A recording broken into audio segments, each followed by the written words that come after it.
Paper तो नहीं छपता है, लेकिन यूट्यूब चैनल है पंचशील समित गोंडा, पंचशील समित गोंडा जिसको जो भी भाई हमारे लोग यूट्यूब चलाते हैं वो इसको सब्सक्राइब करें, जिससे ज़्यादा से ज़्यादा जितने ज़्यादा लोग उसको सब्सक्राइब करेंगे उतने फ़ायदा होगा और चैनल को फ़ायदा होगा। तो साथियों, अब उसी के बारे में बताने आ रहे हैं हमारे बीच में माननीय हरप्रसाद बौद्ध जी। आइए और अपनी बात रखिए। बहुत बहुत साधुवाद संचालक महोदय। साथियों, सर्वप्रथम मैं करुणा के सागर तथा बुद्ध को नमन वंदन करता हूँ। साथ ही साथ इस देश का संविधान, भारत देश का संविधान लिखने वाले बाबा डॉक्टर भीमराव अम्बेडकर को नमन वंदन करता हूँ। और आज यह कार्यक्रम माननीय अजय कुमार सरोज जी के यहाँ लगा हुआ है। अजय सरोज जी के बाबा जी को मैं नमन वंदन करता हूँ, क्योंकि कोई भी कार्यक्रम लगाया जाता है तो उसका एक उद्देश्य होता है।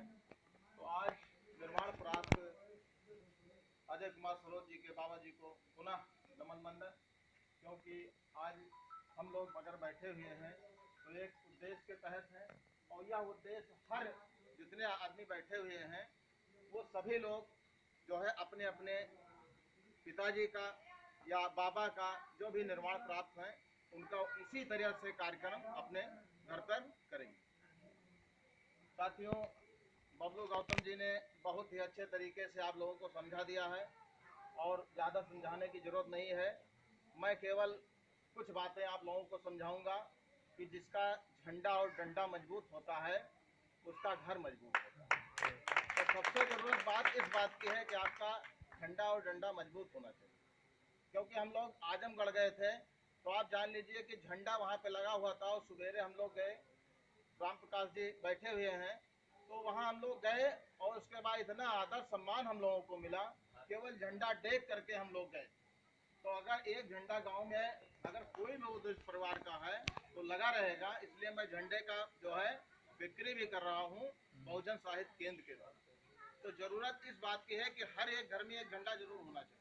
जितने भी लोग यहाँ पे बैठे हुए हैं वो सारे कल से एक झंडा अपने घर पे जरूर लगाएंगे, मजबूत डंडे के साथ। और जब आपका डंडा मजबूत रहेगा तो कोई आपके पास भटकेगा, क्योंकि हम जहाँ पे रहते हैं वहाँ ये जान लीजिए कि केवल सिंगल पीस, गौतम बिरादरी चमार बिरादरी में सिंगल पीस है, लेकिन किसी की हिम्मत नहीं है, वो सारे शुक्ला पाड़े तिवारी हाउसिंग कॉलोनी। तो जरूरत इस बात की है कि आप में मजबूती होनी चाहिए अपनी बात को कहने के लिए।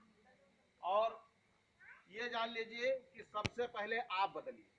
अब आप कैसे बदलेंगे? ऐसे कार्यक्रमों में आके ही बदलेंगे। मैं भी पूजा पाठ करता था और निवर्ता भागवत सब कुछ होता था, लेकिन सब कुछ छोड़ चुका हूँ 5 साल से। क्यों?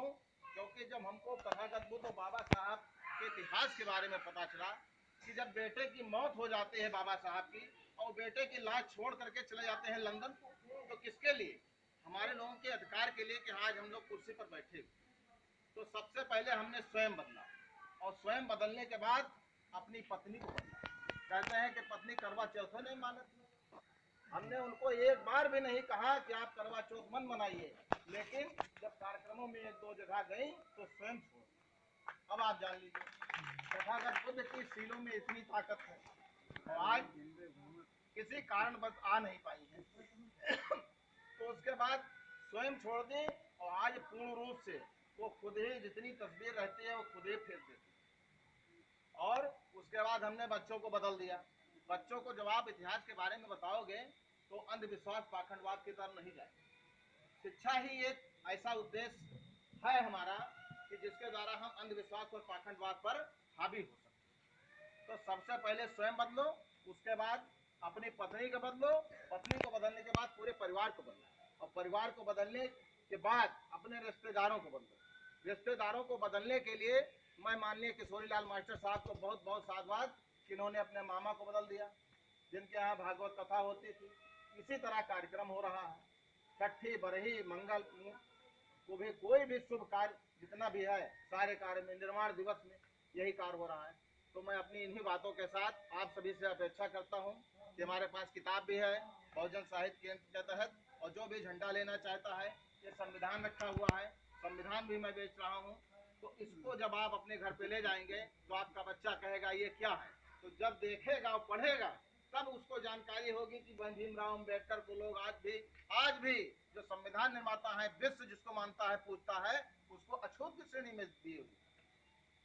तो इस चीज को हम लोगों को जानकारी में लोगों के बीच में जाना पड़ेगा और बताना पड़ेगा कि ऐसे महान शख्स ने क्या किया।